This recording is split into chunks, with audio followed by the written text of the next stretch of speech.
Hello children, welcome to AIMS India's online classes. This is biology session, excretory products and their elimination. This is part 4. In the part 3, we have discussed about accessory excretory organs like how skin acts as excretory organ, how lungs acts as excretory organ, and liver acts as excretory organ, and also about the kidney. The structural and functional unit of kidney is called a nephron.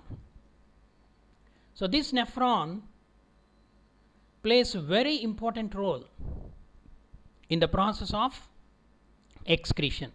Means it is the structural as well as the functional unit of a kidney. So what are the parts of nephron? The total nephron is divided into two main parts. What are they? Malpighian body or renal capsule, and the second part is secretory tubule. The secretory tubule is divided into again three parts. What are they? They are proximal convoluted tubule, loop of Henle, and distal convoluted tubule. Okay, the Malpighian body is nothing but this Bowman's capsule, okay, which is formed by the network of capillaries. What are they? Afferent arteriole and efferent arteriole. What is afferent arteriole? The artery which is entering into the nephron is called afferent arteriole, and the artery which is coming out of the nephron, it is called efferent arteriole. Okay, and this efferent arteriole enters inside. Okay, it comes out and it forms the peritubular capillaries, vasa recta we said, no? So they open into the renal vein, renal artery entering into the nephron, and the renal vein carries that filtered blood. Okay, so here how the glomerulus is formed? By the network of capillaries formed by afferent arteriole. Okay, the process of this filtration or formation of urine involves four main steps like filtration, reabsorption, secretion, and finally excretion. Okay children, let us proceed. Are you ready? Let us proceed children. Mechanism of formation of urine. How urine is formed, how the filtration takes place. The urine is formed in the nephron by the following four stages. Mainly three main stages. They are glomerular filtration or ultrafiltration, and the second one is tubular reabsorption, and the third one is tubular secretion. Okay, the formation of urine involves four stages. Number 1, glomerular filtration. Number 2, tubular reabsorption. Number 3, tubular secretion.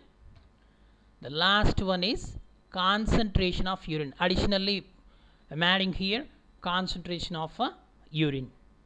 Okay, so first, so this is the filtration of blood. As I told you, the kidneys are the main blood purifying organs. Okay, our blood gets purified, filtered in the kidneys. Glomerular filtration. What is glomerular filtration?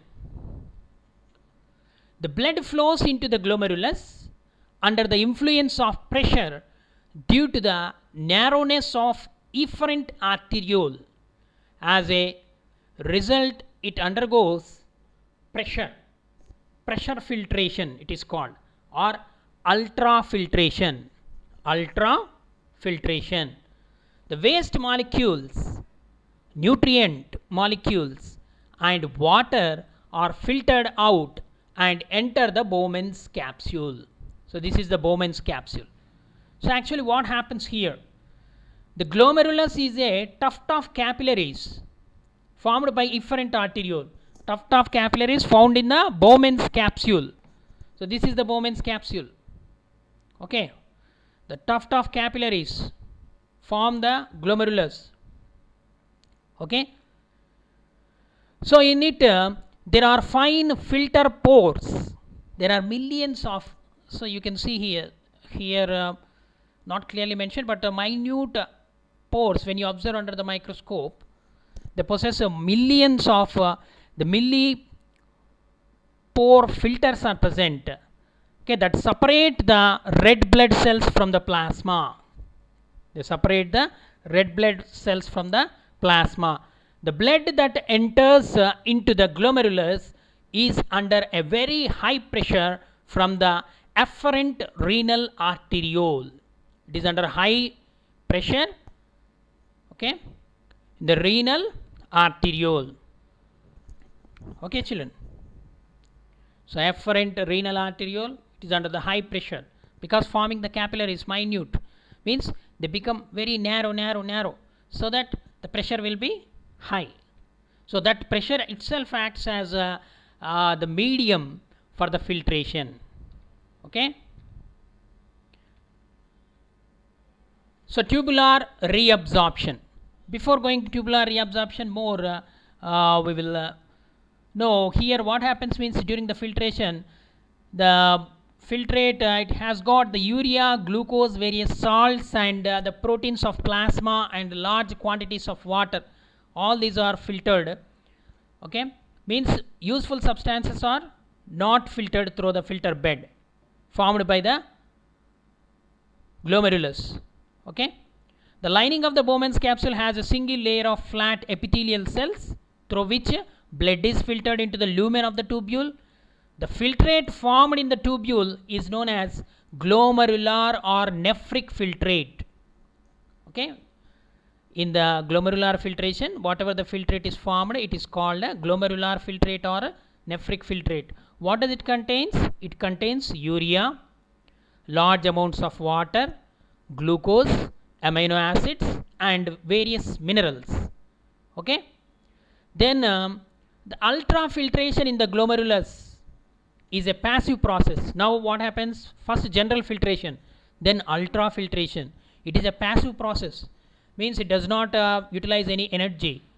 The nephric filtrate does not have blood proteins as big sized molecules and not filtered through the lining of the Bowman's capsule. Okay, blood proteins are not, hemoglobin is not filtered. It is estimated that the effective filtration pressure by which the blood is filtered is about 10 millimeter of Hg, 10 mm of Hg, and at this pressure 125 ml of nephric filtrate is formed in the two kidneys after every minute. For every minute 125 ml of filtrate is formed. What filtrate? Nephric filtrate. Okay, it is also estimated that about 1/5 of the total volume of the blood plasma flowing through the kidneys is filled out as a glomerular filtrate. Okay, so the filtration occurs across the membranes made of the glomerular capillary wall and the inner membrane of the Bowman's capsule. Okay, so here once again you can see here, okay, the glomerular capillary wall and the inner membrane of the Bowman's capsule, the filtration occur. Okay, so here the plasma membrane of this glomerulus helps in it. The pores of this filtrate membrane are impermeable to large molecules or particles. The large particles like blood cells and protein macromolecules do not normally enter into the glomerular filtrate. Okay, only unwanted, the smaller molecules like glucose, urea, creatine, amino acids and mineral salts are filtered into the Bowman's capsule in concentrations more or less similar to their respective concentrations in the plasma. Okay, only unwanted substances. Therefore, the filtrate almost resembles the protein free plasma in composition and osmotic pressure. Okay, so here only concept is given. Okay, so everything is given in your book, please read. Okay, so let us proceed the second stage. What is that second stage of filtration? Tubular reabsorption. Tubular reabsorption. What is tubular reabsorption? It occurs by two ways. One is active and second one is passive reabsorption. So here the filtrate from glomerular is also called primary urine, which almost equal to the blood in chemical composition except the presence of blood cells. Remaining total chemical composition is similar to blood. Okay, that's why it is called okay, also called primary urine, not final. Okay, so it passes into the second part, that is immediately after that glomerulus. What is that part? Proximal convoluted tubule. This primary urine passes into the proximal convoluted tubule, and useful substances in primary urine are reabsorbed into peritubular network. Okay, so it passes into the proximal convoluted tubule. Only useful substances in the primary urine are reabsorbed into the peritubular network. So the peritubular capillaries around proximal convoluted tubule reabsorb all the useful components of primary urine. What are they? Glucose, amino acids, vitamin C, potassium, calcium, sodium chloride, and 75% of water is reabsorbed. Okay, so that's why we are calling tubular reabsorption. It is called tubular reabsorption. Okay, the important substances like glucose, amino acid are reabsorbed actively. So here see the two types of absorption takes place. I said active absorption. So these are the substances which are observed. This is the entire the proximal convoluted tubule, means from here to here. This is distal convoluted tubule and this is loop of Henle. So in the proximal convoluted tubule, glucose, amino acids, protein, vitamin, lactate, urea, uric acid, sodium, potassium, calcium, magnesium, chloride and bicarbonate and water. These are all the substances which are in minute concentration, which are required, they are reabsorbed. So among them glucose, some amino acids, some proteins, some vitamin C, okay, and some salts, sodium, potassium, calcium, magnesium, chloride, carbonates, bicarbonates and water, they are reabsorbed. So this lactate, urea and uric acid, they are not much required. Okay, so rapid reabsorption continues even when the concentration of the substances is far low in the glomerular filtrate than in the blood. Also they are reabsorbed. Some of the substances are reabsorbed from the tubules slowly by the physical process of diffusion, and this passive reabsorption occurs only when their concentration in the glomerular filtrate exceed their respective concentrations in the blood. Means when their concentration is more compared to the blood, then they are reabsorbed. Okay, hence these substances can never be totally reabsorbed from the urine. Okay, that's why they are present. What are they? Urea, ammonia, creatine, ketone. These are all they are not reabsorbed. Okay, they are always retained in the urine to maintain the osmotic balance. In proximal convoluted tubule, most of the water re-enters into the blood capillaries. As we said, 75% of water. Okay, about 80%, 75 to 80% of water is reabsorbed here. So glucose, amino acids and vitamin C are also reabsorbed back in the proximal convoluted tubule. But this is an active reabsorption. Okay, while the absorption of water is purely passive, there is no energy is required. Active absorption, passive absorption, I am using terms here. Active absorption means where energy is utilized. Passive absorption means without utilizing energy, the absorption takes place.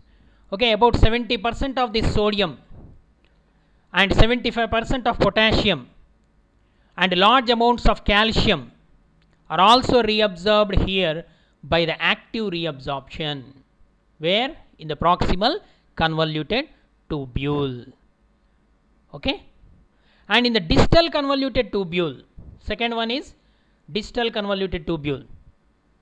So the absorption of water continues in the loop of Henle. Then in the distal convoluted tubule or descending loop of Henle, descending loop of Henle, this one,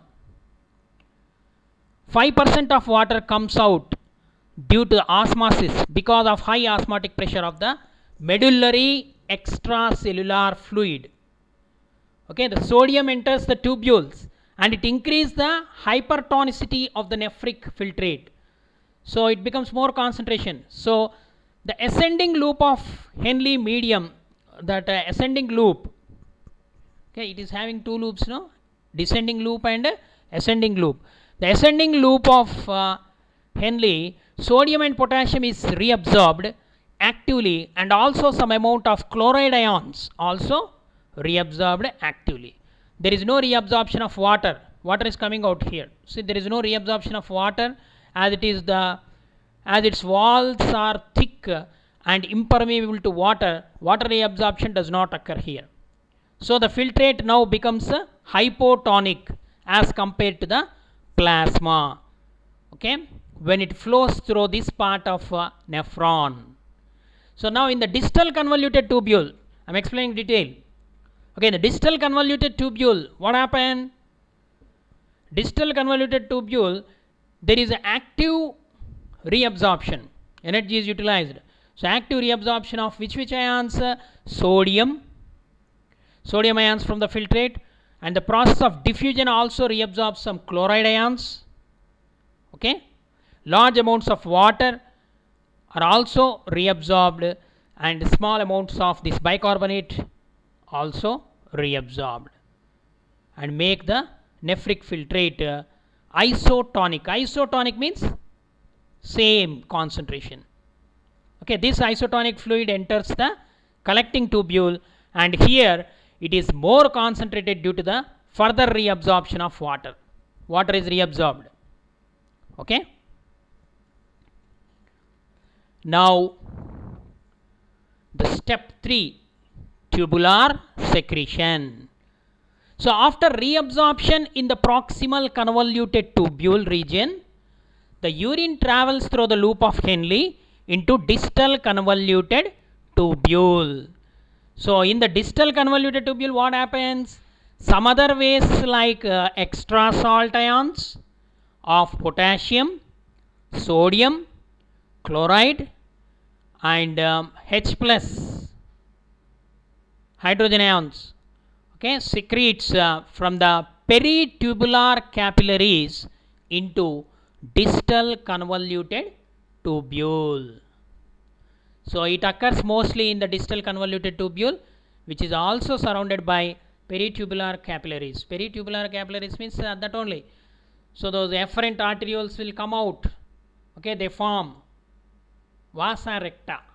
Okay, so this maintains a proper concentration and the pH of the urine.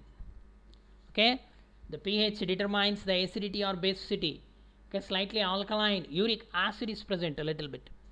Okay, so the pH is maintained by the concentration. So smaller amount of tubular secretion also takes place in the area of proximal convoluted tubule. So here, okay, what is excretion? Excretion is equal to filtration minus reabsorption plus secretion. Okay, first filtration, then reabsorption. The reabsorption is taking place in the tubular portion. Okay, that's why we are calling it as tubular reabsorption. So now tubular secretion. In addition to the reabsorption, the renal tubules also secrete into their lumen many substances like urea, creatine, okay, uric acid, para-amino hippuric acid. These are all, and most of the potassium ions eliminated in the mammalian urine are secreted by the distal convoluted tubule. Distal convoluted tubule. Okay, and the collecting ducts in the exchange to the reabsorption of sodium ions Na plus. Okay, and these substances are then removed from the body along with the urine. So this tubular secretion is much significant in marine fishes and desert amphibians because these animals possess no glomerulus. There is no glomerulus in those animals. Which animals? Amphibians and desert animals. Okay, desert amphibians and marine fishes. Okay, because they lack glomerulus in their nephrons. So they form urine by secreting solutes such as urea, creatinine, and mineral ions into their tubules. So tubular secretion is of less importance in mammals. Thus, urine is formed in the nephron by a combination of glomerular filtration, tubular reabsorption, and finally tubular secretion. Okay. Next, concentration of urine. What is concentration of urine? 75% of water content of nephric filtrate is reabsorbed in the region of proximal convoluted tubule. Means more than 50%, 75% out of 100 it is reabsorbed, the water is. So there itself the concentration is increased. Next, 10% of water passes out of filtrate through osmosis in the area of loop of Henle. From loop of Henle, the walls are thick, so there is no chance of reabsorption. Moreover, some 10% of water comes out, passes out of the filtrate. Okay, now 85% over. Next, the further concentration of urine takes place in the area of collecting tubes in the presence of a hormone. What is that hormone? Vasopressin. This is the hormone which is secreted by pituitary gland, endocrine gland. So this is called antidiuretic hormone, ADH. So it helps in the concentration of urine by reabsorbing, helps in the reabsorption of water. Okay. So the hormone is secreted only when concentrated urine is to be passed out. So this hormone, feedback mechanism, this hormone is produced only when concentrated urine is to be passed out. Okay. The absence of vasopressin hormone produces dilute urine. Okay, it is one condition called diabetes insipidus. When this hormone is not secreted in proper amount, what happen? More urine, more dilute means with more water is excreted. So the hormone action maintains osmotic concentration of the body fluids. Osmotic concentration of the body fluids. So deficiency of vasopressin causes excessive repeated dilute urination called diabetes insipidus. Diabetes insipidus. Okay. So ureters. Now the urine is formed.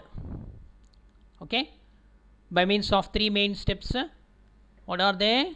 Glomerular filtration, tubular reabsorption, and tubular secretion. After that, concentration of urine occur. So there are a pair of whitish, narrow, distensible and muscular tubes of 30 centimeter length. So each ureter arises from the hilus of the kidney and it moves downward and obliquely opens into the urinary bladder. Ureters carries urine from the kidney to the urinary bladder. The movement of the urine in the ureter is through peristaltic movement, wave-like movement. The urine is formed here. This is the pelvis region. From the pelvis region, a pair of tubes, okay, they are called the ureters, hilus region. They opens into urinary bladder. Now urinary bladder. Urinary bladder is a median, pear-shaped and distensible sac that occurs in the pelvic part of the abdomen. In the abdomen, it is made up of transitional epithelium, so elastic in nature. So it stores the urine brought by two ureters, those tubes. The storage capacity of the urinary bladder is 300 to 800 ml. And finally, urethra. Urethra is a tube that takes urine from urinary bladder to outside. It's an opening. Excretory system opens out through urethra. The opening of the urinary bladder into urethra is guarded by a ring of muscles, or they are called sphincter muscles. Urethra is 4 centimeter long in females and about 20 centimeter long in males. Its opening is separate in the female, but it is common with reproductive tract in males. That's why the male system is called urinogenital duct. In males, that urethra is also called urinogenital duct. Means both urine as well as the spermatozoa will be eliminated out through common passage. Okay. Last, the process of elimination of urine is called as micturition. Okay. The urine is temporarily stored in the bladder. Then there are two sets of circular sphincter muscles in the bladder. When the bladder is filling up, both these muscles are contracted or constricted to the exit is closed. Okay. When these muscles constrict, what happens? The exit is closed. However, as the pressure of the urine increases, the walls of the bladder are stretched and this triggers off an automatic reflex action which causes the upper sphincter to relax. Okay, but the lower sphincter is under the control of brain. So urine can still be retained until this muscle is relaxed. Lower sphincter muscle is relaxed. Okay. So the control of urination is not possessed by very young children. It is a reflex action, but is gradually learned. Okay. Okay, children. I hope you understood. Thank you for watching our video. Please subscribe our channel and press the bell icon for receiving latest updates.